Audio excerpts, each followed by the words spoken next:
Good day and welcome back to another episode of QuMa's Philosophies.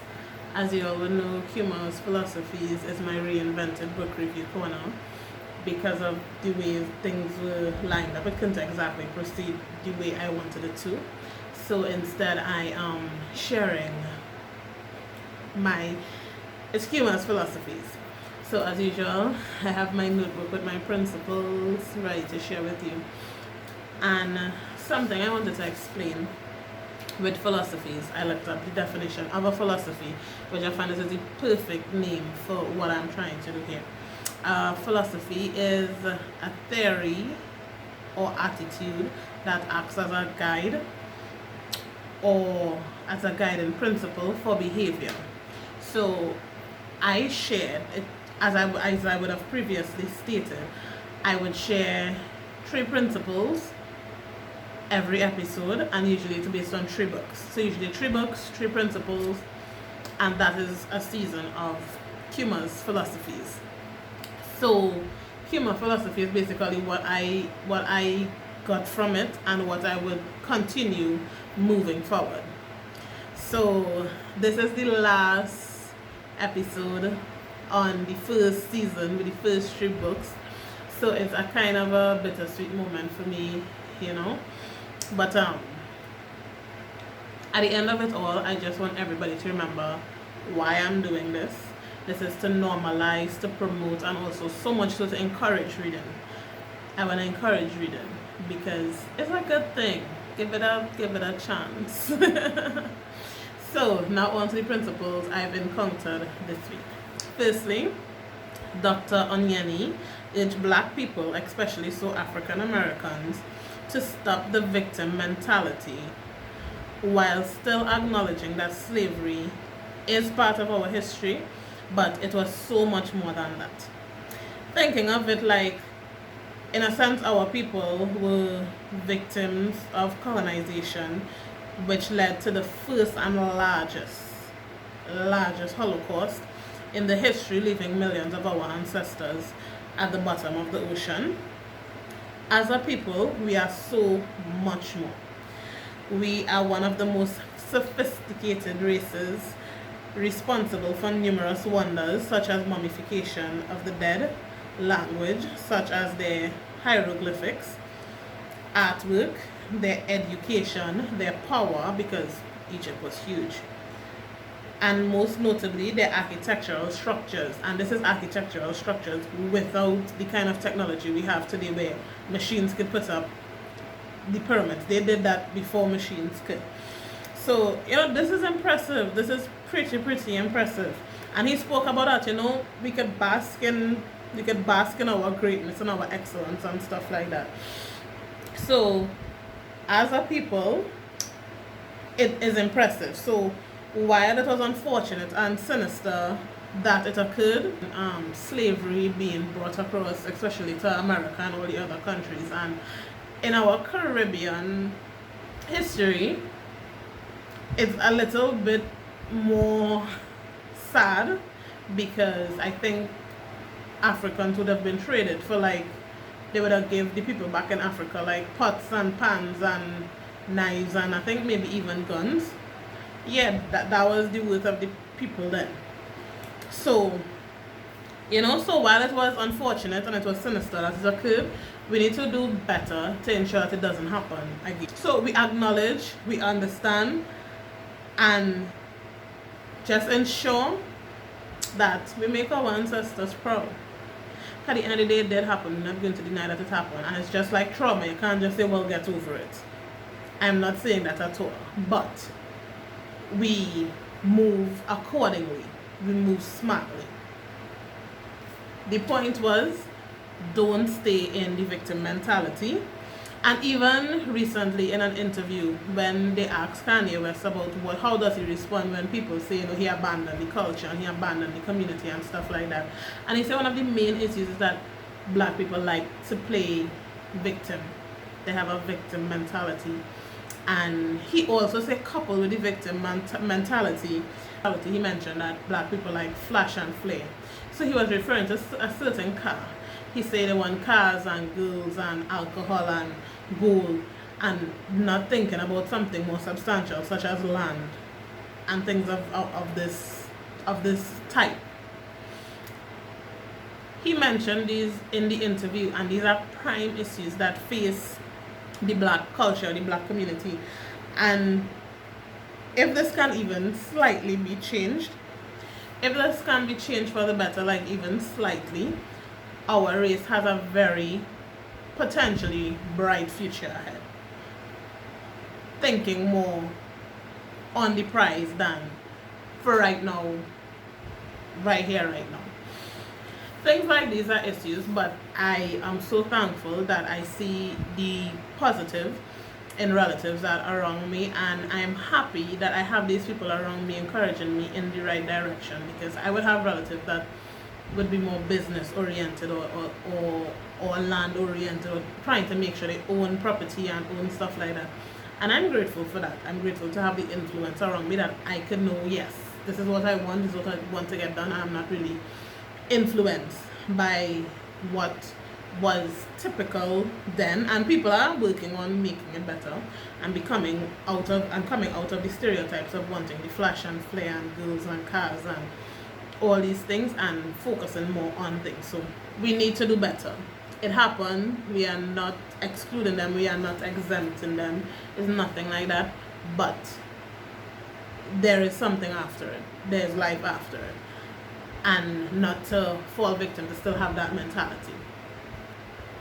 Secondly, there is Confessions of a Video Vixen, which can serve as a cautionary tale concerning use and abuse of women and children. Well, use and abuse of girls and women. This book sheds light on domestic abuse. Karen Stephens, she recounts abuse by her jealous mother at a very young age. Unfortunately, she ran into the arms of a jealous lover turned husband, who also throughout their relationship abused her. And this one was very sad, because she endured this abuse before, during, and after her pregnancy. Through the book, you can kind of see a pattern where she running from one user and abuser to another, and it's something we see a lot in society and in media programming and amongst our own counterparts. We see it.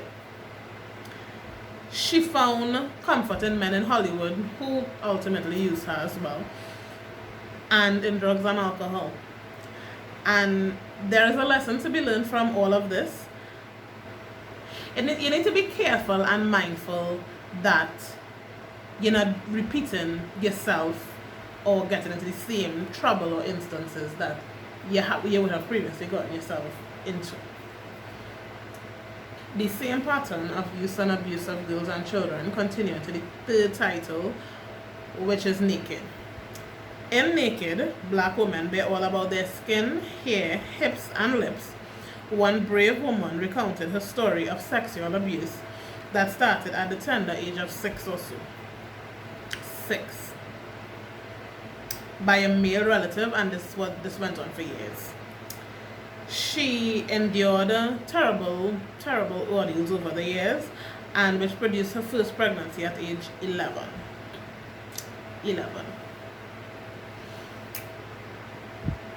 The thing that made this sad is that this male relative, which was responsible for keeping her safe and supervising her, failed.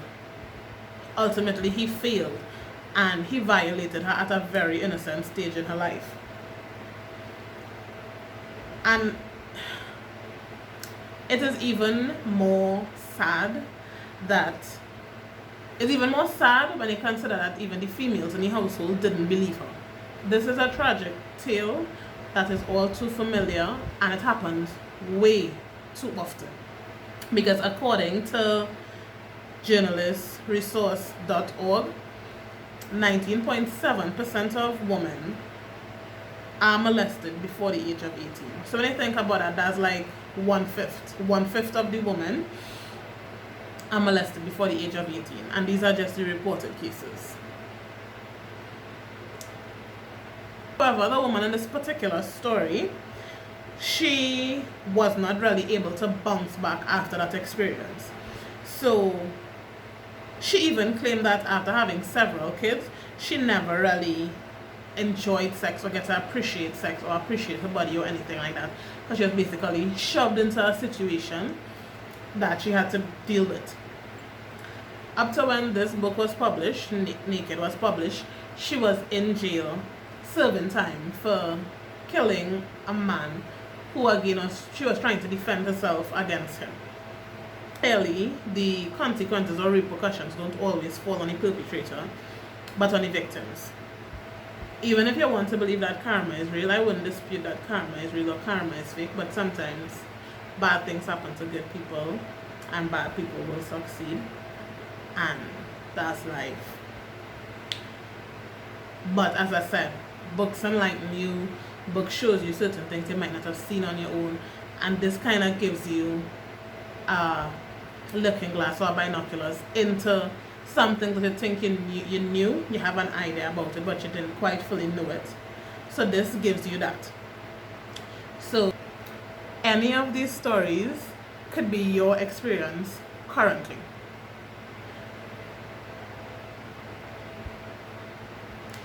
It could have either just begun, right in the middle of it, or even at the end. The beauty about it is that you have access to this information and it could change your story, your experience, for the better. So you could actually do something about it. It doesn't have to end this way, it doesn't have to pass through this route that this person had to go through that was much difficult, and you could actually learn from it. So whether it is trying to be more conscious, buying from black-owned businesses, or investing in more substantial stuff such as land, or even if it's something, or even think about it, you guys, even if it's something as simple as not making the same mistake, like I spoke about earlier in the parts of the points where she keep running into different things, from abuser and user to another abuser and another user. Even if it's okay, I've been through 3 abusers and users and I'm going into a 4th. So sometimes it's that not making a mistake again. Something as little as that could help. So, you know, you're omitting yourself from having to go through the pattern another time. You can make the difference in the one. Even if you get used and abused 10 times, the 11th time you can be like, listen, it's not going to happen the 11th time. It's never too late. So essentially this can help you make a difference and make a change, which could actually be what you've been looking for or what you needed all the time. It could help. So these were my philosophies, these were my takeaway. You probably had more.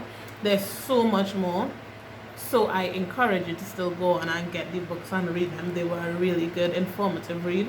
So these 3 books were Capitalist Nigger by Dr. Chika Onyango, Confessions of a Video Vixen by Karen Stephens, and Naked, with black women bearing all about their hips, lips, hair, all of that good stuff. And that wasn't really written. It was stories about black women.